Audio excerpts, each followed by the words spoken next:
কারিমা আপনাদের সামনে তুলে ধরেছি 30 পারা সূরা কাউসার আয়াত নাম্বার 2। अल्लाह तबारक व तआला बोले फसल्ली लिरब्बिका वनहार, अपने रब के लिए नमाज पढ़िए और नाहार कीजिए। নিজের প্রতিপালকের জন্য নামাজ প্রতিষ্ঠিত করো, নামাজ কায়েম করো, অথবা তোমরা কুরবানি করো। এই কুরবানিটা শুধু আমাদের উপরই ওয়াজিব নয়, কুরবানি শুধু আমাদের নবীর উপরই যে ছিল তা না। হযরত সৈয়দনা আদম সফিউল্লাহ আলাইহিস সালাতু তাসলিমের জামানা থেকে, তিনার পুত্র হাবিল ও কাবিলের জামানা থেকে কুরবানি প্রচলিত, যা কোরআন খুললে কোরআনের মধ্যে পাওয়া যাবে। সেই সময়কার কুরবানির প্রচলন একটু আলাদা ছিল। সেই সময়কার কুরবানির সিস্টেম আলাদা। কুরবানি কবুল হওয়ার কিছু শারাইত ছিল, কুরবানি কবুল হওয়ার কিছু নির্দেশন ছিল।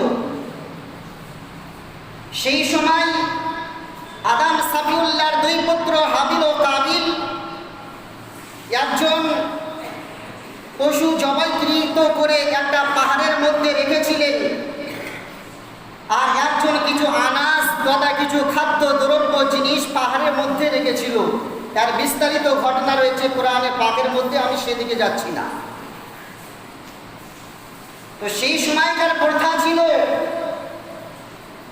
আকলিমা লাতুবা। সেই সময়কার হযরত মা হাওয়া রাদিয়াল্লাহু তাআলা আনহার জোড়ায় জোড়া সন্তান হতো, একটা ছেলে একটা মেয়ে। তো সেই সময় কিছু হাবিল ও কাবিলের দুজনের মধ্যে বিবাহ নিয়ে কিছু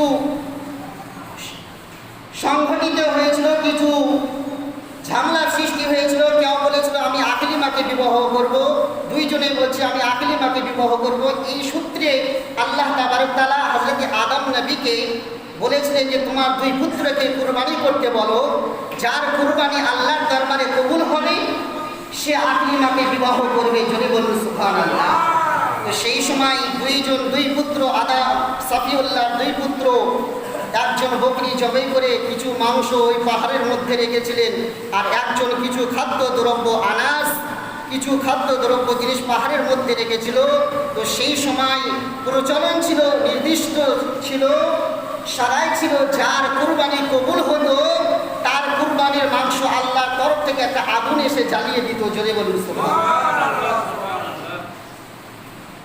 কিন্তু আমাদের নবীর উপরে, আমাদের উপরে কুরবানি, আমরা পশু জবাই করি আল্লাহর নামে, রক্ত জমিন শোষণ করে মাংস আমরা খাই, তার খাল ফকির মিসকিন দরিদ্রদেরকে দান করি। শুধু আমাদের নিয়াত, আমাদের মাকাসিদ, আমাদের উদ্দেশ্যটা শুধু সঠিক থাকতে হবে। জবাই করতে হবে আল্লাহর নামে, মাংস আমরাই খাবো, শুধু রক্তটা জমিন শোষণ করবে, খাল ফকির মিসকিন দরিদ্রদেরকে দান করব, কিন্তু সবার কবুল কুরবানি হবে না। তাদের কুরবানি কবুল হবে যারা মুত্তাকি, পরেজগার, আল্লাহওয়ালা হবে, আল্লাহ ভীতু হবে, আল্লাহর ভয়ে কম্পিত হয়ে যারা আল্লাহর রাস্তায় উৎসর্গ করবে, যারা আল্লাহর রাস্তায় আল্লাহর সন্তুষ্টির জন্য যারা আল্লাহর রাস্তায় যে পশুকে জবাই করবে, ওই মুত্তাকি পরেজগারদের কুরবানি কবুল আল্লাহর দরবার হবে। জোরে বলুন